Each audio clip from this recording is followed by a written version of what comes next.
Hello, 251. Welcome to the non-traditional narrative. My name is Jackie Kibler. I have the pleasure of being your instructor this term. This video is an overview of the non-traditional narrative and how I see this class unfolding this term.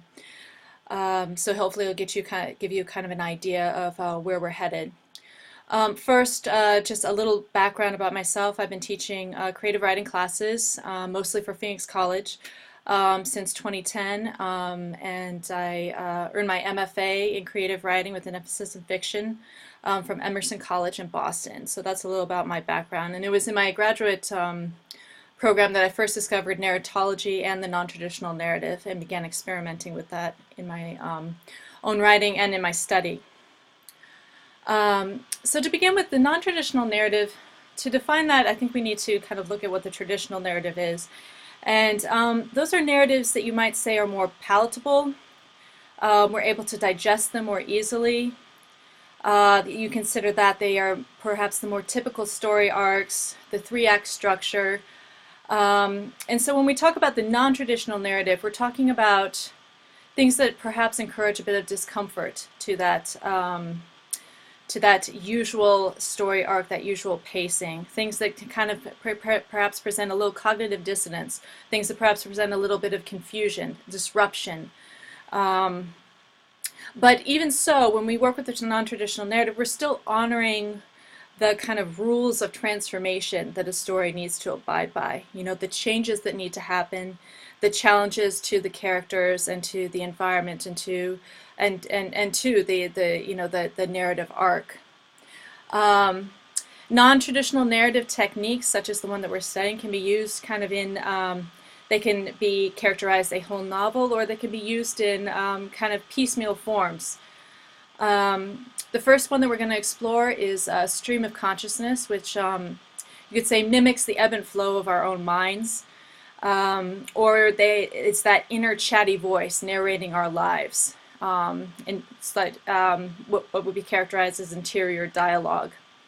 Then we'll also be exploring metafiction, which is a story that has an awareness, sort of a self-awareness, an awareness that a story is being told. One of the ways that I think this could most be seen is in perhaps the stage, in theater, where you break down that fourth wall, right? Perhaps a classic example is those Shakespeare asides to the audience. You know, a recognition that this is a story and that there is an audience watching this might be a way to understand that.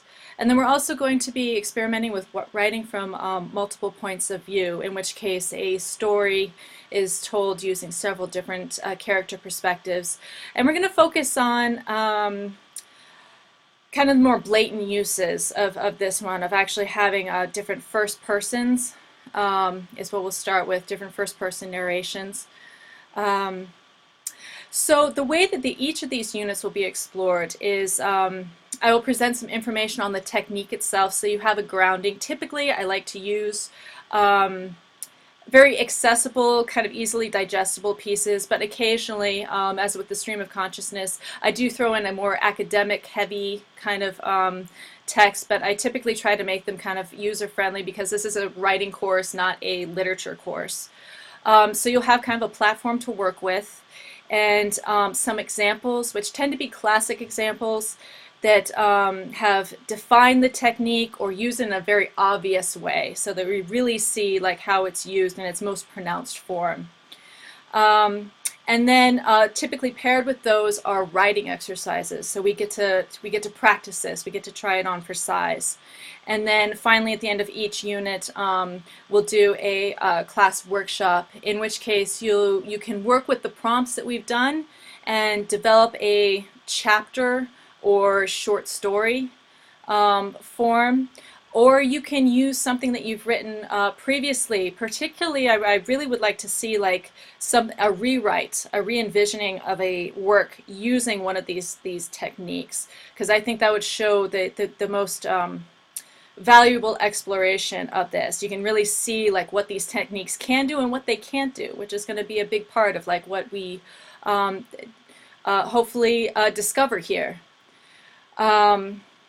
And so that is the kind of like summary of this class. We're a small group this term. I encourage I'm available for, I guess, any sort of conferencing if you'd like to talk about your work. We have some time for that, for some more like kind of one-on-one development, if that's something that you're interested in. I wanted to kind of open a window to that. But other than that, I think we're going to have a great semester, and I look forward to working with all of you.